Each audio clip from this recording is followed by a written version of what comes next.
Welcome back to Main Street Living. Shelter to Soldier is a California 501c3 nonprofit organization that adopts shelter dogs and adopts them out to post 9/11 combat veterans suffering from PTSD and other disorders. This is such a moving package. Take a look.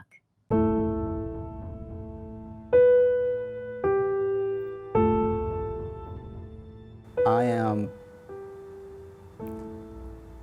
confident. I am within a 90 percentile sure that I would not be here during these times to do this interview, even be around, if I didn't have Bash. So I am extremely thankful that I did find Shelter to Soldier. Shelter to Soldier is a California 501c3 nonprofit, and our mission is essentially saving lives two at a time. We're adopting dogs from local shelters and rescues all throughout Southern California. We're training those dogs for 12 to 18 months to become psychiatric service dogs, and then we're placing those dogs at no charge with deserving veterans in need.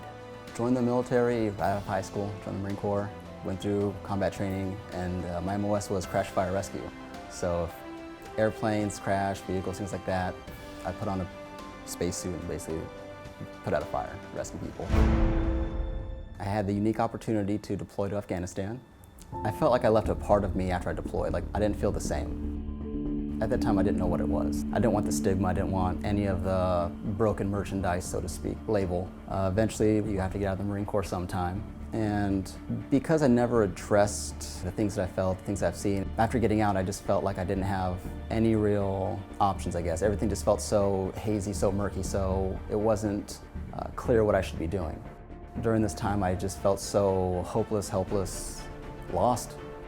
The more I tried things, I just felt more frustrated because I'm trying all these things and they're not working. So one day I just had enough of it and tried to commit suicide.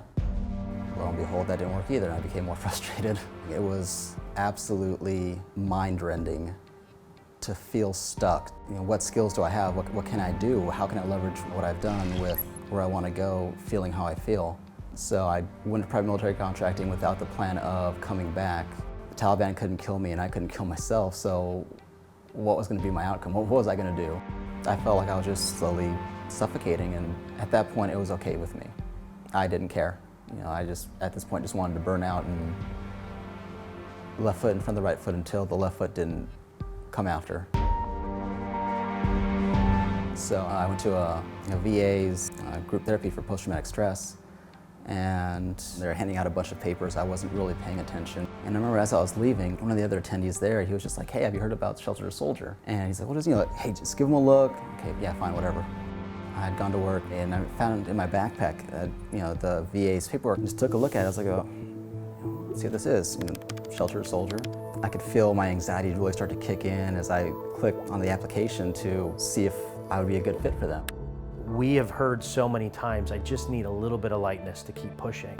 And that little bit of light will keep me going. It's not just serving that veteran and that dog, but now it's also helping people hearing about it that have served that need this. I got in contact with Vic, and he invited me down to actually go down to the site for Shelter to the Soldier. Everyone kind of felt like they understood.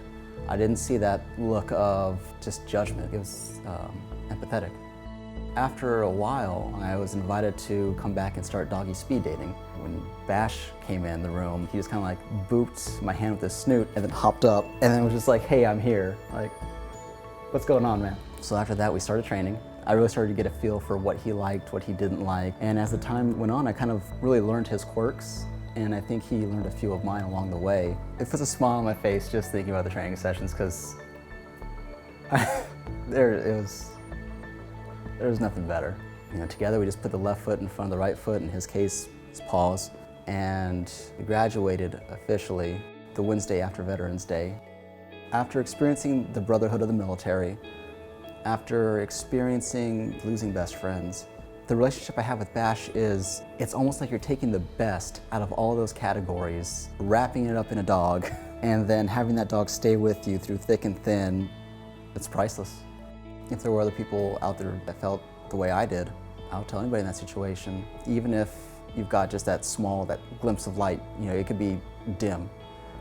you're going to want it. You're going to want to reach out to it. Just put out your hand and look for that light. It's the light that sadly 20 plus veterans a day aren't seeing, and we want them to see. We want this light to shine as bright as it possibly can, so that in a similar sense of shouting from the rooftops, we're reaching as many people that are struggling as possible that could utilize our help or our services. The light's there. It's hard to see it when everything's as black as it is, but sometimes you just gotta look just a little harder.